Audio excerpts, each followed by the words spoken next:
Hi, boys and girls. This is Ms. Kathy. I'm so happy you've joined me today for another story just for you. Chapter 5, The Secret Tunnel. I don't know if I'm more mad or scared, Jenny said. First, the Bible disappears right in front of our noses. Then the house key disappears. Now someone took my new watch. This is really strange, DeeDee said. Who was here but Marcus, Mom, and the two of us? And we were either in this room or with them the whole time. I think we have a thief in this house, Jenny declared, and I vote we call the police. And tell them what? That someone stole an old beat-up Bible, a key, and a kid's watch while we were awake in the same house? I don't think so. Well, what do we do then? Jenny put her hands on her hips and stared at her friend. Let's keep exploring, DeeDee said. This house has a lot of secrets. Maybe whoever's taking our things is using the secret passage. Maybe we can catch them or find where our stuff is hidden. Okay, Jenny agreed. Let's start with that closet. I just know it's hiding a secret passage. DeeDee grabbed the old chair from the corner. We need a chair to reach the ceiling, she said. Help me move this one. Together, DeeDee and Jenny dragged and pushed the chair into the closet. When it was in place, Jenny dug through her suitcase and found the flashlight she had brought along. She stepped onto the chair and reached up as high as she could, but she still couldn't quite reach the ceiling. What now? She asked. DeeDee thought a moment. Let me get on the chair with you. I'll boost you up to the opening, and you can look and see if there's anything up there. After DeeDee climbed onto the chair with Jenny, Jenny lifted one foot and stepped into DeeDee's cupped hands.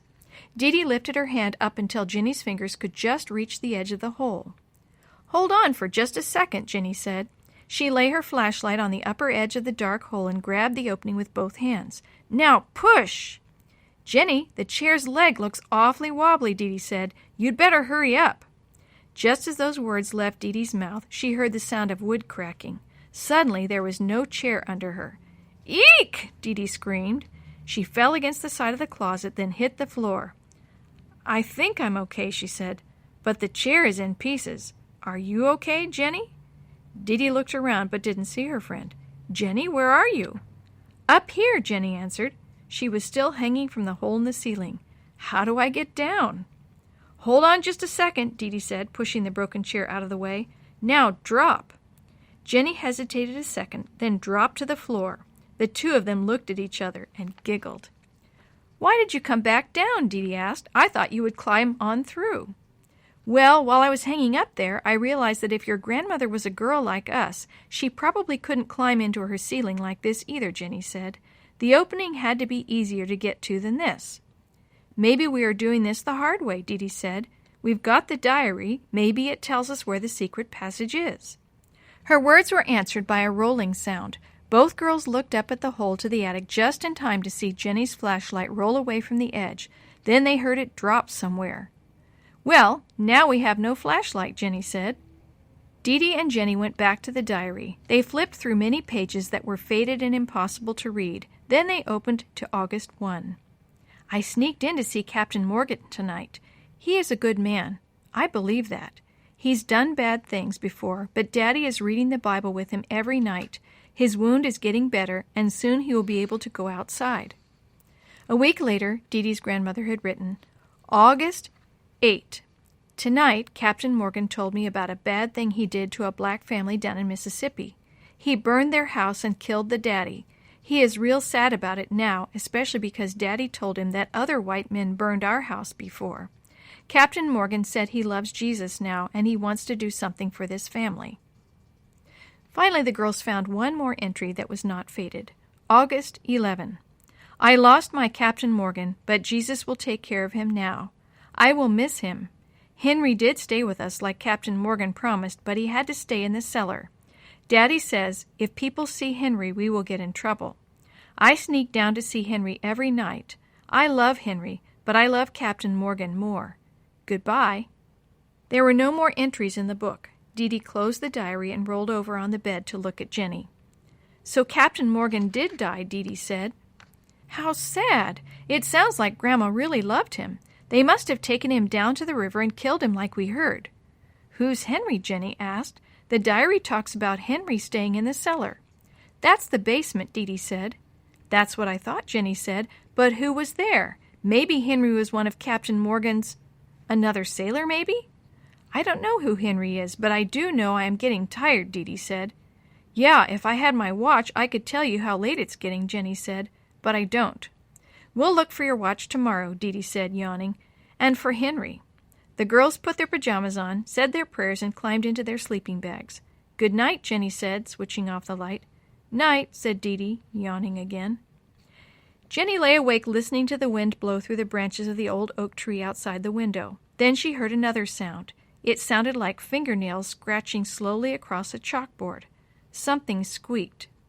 Jenny sat up suddenly. What if it was a rat? DeeDee, DeeDee, did you hear that? DeeDee's response came back slowly. Did I hear what? Jenny was wide awake. I heard a rat. At least it sounded like a rat. DeeDee rolled over. I didn't hear anything. Now go to sleep. Jenny took a deep breath and lay down. I was sure I heard a rat, she said, mostly to herself. Jenny was just about to drift off to sleep when she felt DeeDee shaking her awake. Jenny, listen! Jenny shook the cobwebs out of her mind and listened. Off in the distance she heard a tearing sound, then a muffled voice, then something banged. Jenny turned over and looked in DeeDee's direction, and immediately she noticed something strange. Look, she said, grabbing DeeDee by the shoulder. The two of them looked across the wooden floor to the base of the far wall. Where the wall and the floor met, a line of yellow light shone toward them. Where's that coming from? DeeDee asked. There's no door on that wall. It must be my flashlight that rolled around in the attic, Jenny answered. It's inside the wall. It's showing us where the opening to the secret passage is. Jenny and DeeDee crawled across the floor on their stomachs to peer into the tiny crack where the light shone through. DeeDee studied it closely before she finally said something. Look, there's a little door here. It's been wallpapered over, but if this is the bottom of the door, it should open if we pull it. Here. DeeDee dug her fingernails into the wallpaper at a point about a foot above the floor. The wallpaper pulled apart easily, and the hidden door opened. Dust and cobwebs greeted the girls, and DeeDee coughed a couple of times, but immediately they saw Jenny's flashlight shining at them about 8 feet down the narrow crawl space. Well, what are we waiting for? DeeDee said. Let's follow it and see where it goes.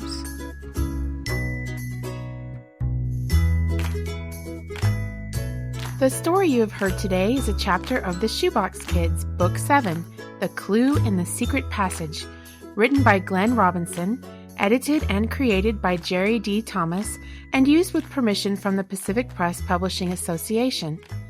If you're interested in any other books published by the Seventh-day Adventist Church, please visit AdventistBookCenter.com or call 1-800-765-6955. This podcast is a production of the Carolina Conference of the Seventh-day Adventist Church.